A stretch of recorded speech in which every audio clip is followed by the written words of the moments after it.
Скъпият часовник не прави мъжа скъп. Той не живее живота си. Той го режисира за публика. Часовникът е на показ. Дрехите крещят, телефонът снима, а цялата вечер е просто декор за социалните мрежи и поредната доза чуждо одобрение.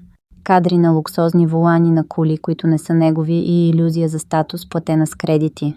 Тълпата сляпо се прекланя пред тази фасада. Тя вярва, че блясъкът е доказателство за характер.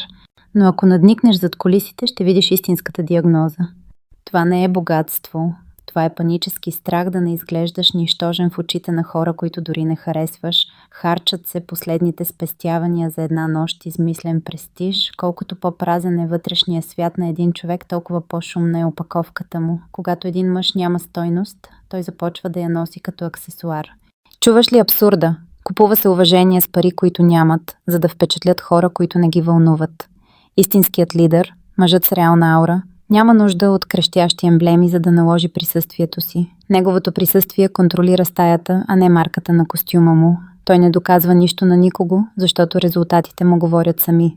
Но накрая светлините в клуба угасват и сметките пристигат.